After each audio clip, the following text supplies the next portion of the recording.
Hey everybody, welcome back. My name is Abby. I'm with Fitness is Medicine.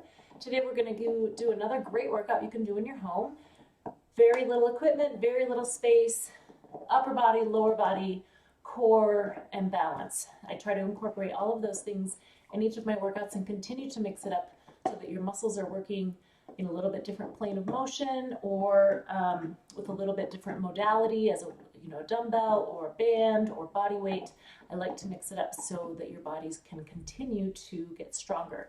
Okay, so remember to come into these workouts warmed up and ready to go. 5 to 10 minutes of a cardio workout, just a little bit, just to get warmed up, get your muscles moving, and ready for movement. So we're going to start today with a lat pull, a banded vertical pull. We've done this before, but it's been a little while. So I want your tube or your band about chest height here. Mine's a little bit lower, but that's okay.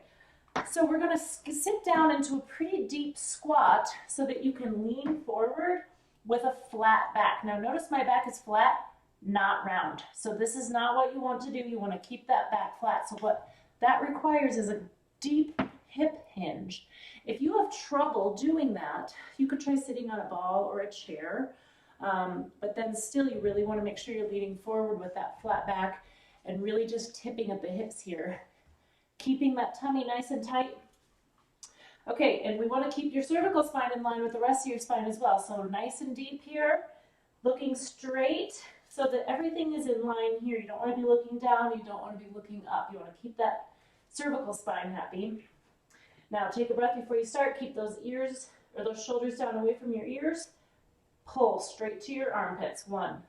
Breathe out as you pull. 2, 3, 4. You'll notice you've got to do some weight shifting here. 6. You got to keep those abs nice and tight. 7. Nice and slowly both directions. 9 and 10. All right, good. Okay, now we're going to grab a weight. So you can grab a kettlebell or a dumbbell or a medicine ball. Anything will work really. And I'm going to have you hold it right at your chest. We're going to do some squat pulses. And the way we're going to do it is you could sit with a chair behind you so that you can make sure you're having really good form.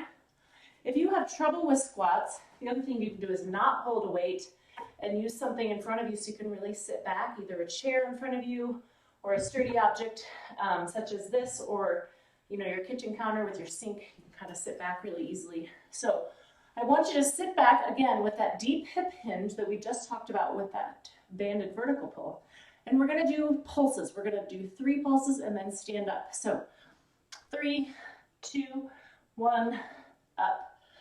3, 2, 1, up. Now my weight is in my heels. Baloo is here helping me today. 4, 2, 3, up. Keeping those hip hinges, hips hinged, and your back straight. Wet. High. Up. This is 7, 2, 3, up. Your weight is in your heels here, so you're really having to get some ankle range of motion, some knees, some hip. Breathing up. And then also you can do a smaller range of motion here. You don't have to get down that far, but the motion is the same. So if you're just here, that's fine. Really squeeze your glutes as you come up. Up, 1 more.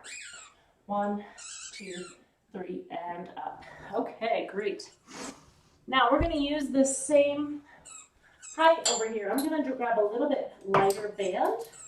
So I've got my lighter band set up on here already. I'll pull this one out. We're going to do a reverse fly. So again, about chest height or so. I want you to stagger your feet here. So one foot is in front of the other, simply for balance and so that your low back doesn't take this. Not today. Don't squeak, not right now. Okay, so we're going to do a reverse fly. So I want your arms out straight. We're going to pull straight back. Now, it's okay if you bend your elbows like this. The goal is to keep your shoulders down. Squeeze those shoulder blades as you pull those arms back. So keep those abs nice and tight. 4, 5. Really think about squeezing those shoulder blades back, opening up your chest.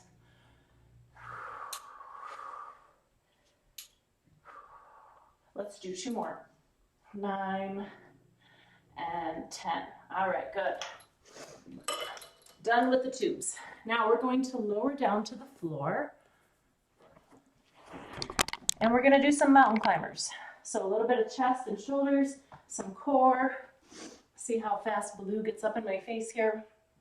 Now, you want your hands directly beneath your shoulders. And then we're going to pull back out into a plank. If doing this on the floor is too much, you could push your chair up against a wall, do it on a chair, you could do it on the edge of your bed, a little bit of an elevated surface, a workout bench, that type of thing. All right, here, I brought this bone in here for you. Look, come here.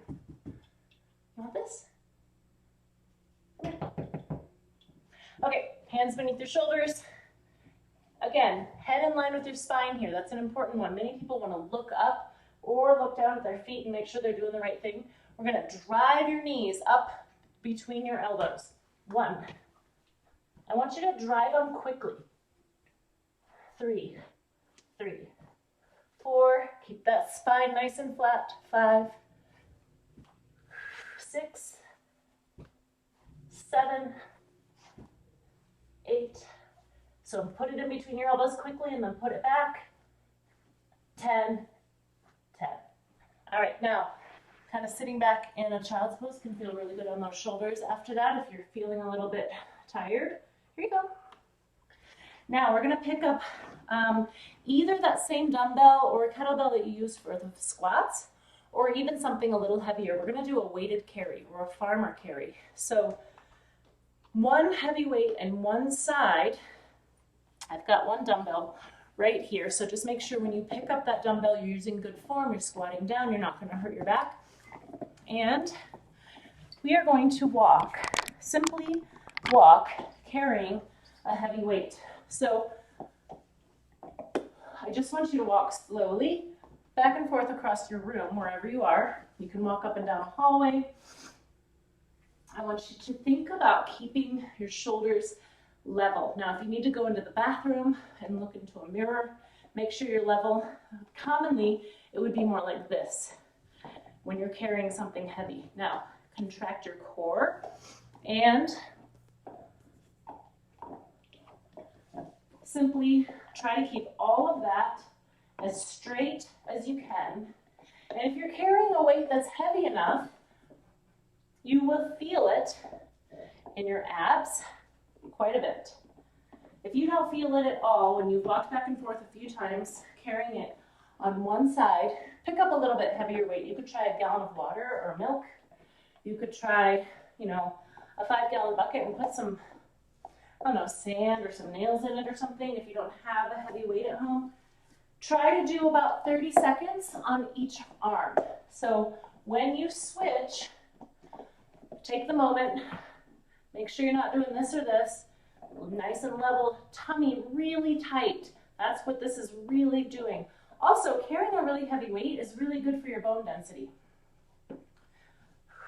When we carry groceries, if you think about carrying groceries or carrying a heavy watering can or carrying a bucket that's full of water or full of dirt or full of sand or whatever, these are all those muscles that you need. And we want to be able to do stuff like this without becoming injured. So the keys to carrying heavy things on one side are keeping those shoulders level, really engaging your core, and then when you have to pick it up and put it down, we do those squats that we work on so much. Okay? All right, now we're going to do one more, so I'm going to move that out of my way. We're going to do a balance exercise, so make sure everything on your floor is out of your way, including your dog. And we're going to do a single leg stance or staggered stance or tandem stance. Kind of wherever you are, I want you to find that position to challenge yourself. Now, either way, I want you to keep your hips level. So if you feel like you're doing this, then really focus on getting that hip back up. This is a good hip stabilizer. Also, if you're standing in a tandem stance, it's a good hip stabilizer. So find your level of challenge here or even here, or if even that's too challenging, try standing with your feet really close together. That narrow base of support can be really challenging. Now, the next thing I want you to focus on is engaging that core, pulling those shoulders back and down. Think about putting those shoulder blades right in your back pocket. And we're going to pass that ball back and forth. We've done this in the past, but if you find that you have trouble with it, challenge yourself. Really think about keeping that core tight. Find a place on the floor or about 6 or 8 feet in front of you that you can stand and stare at to really help you with your balance. If you need more challenge, look at the ball all the way from side to side. Now that will be more challenging. If you need more challenge than that, you could stand on a balance pad, you could stand on a rolled up towel, or rolled up, you could stand on a pillow, things like that. So we're going to do about 30 seconds on each leg. So you may find that one side is easier than the other. You may find one side you have to do a tandem stance, but one side you're able to do a single leg stance, or one side you can do a staggered, one side you can do a tandem. Find that and challenge yourself in a safe zone.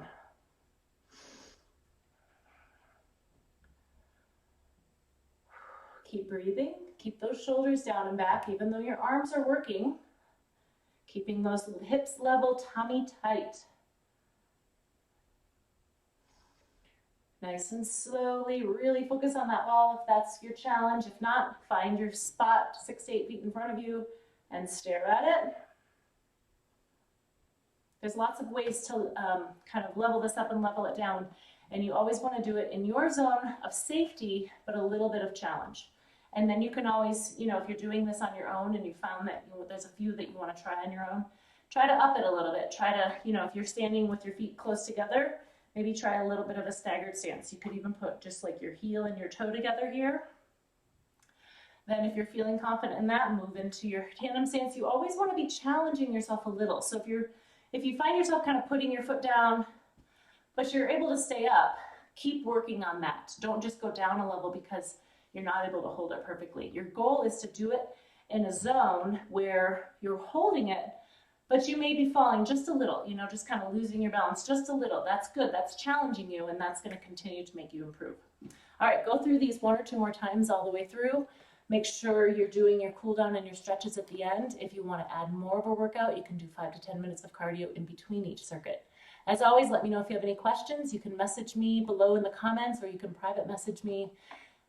Anything you need. So thank you, everybody, and we'll see you next time. Have a great workout.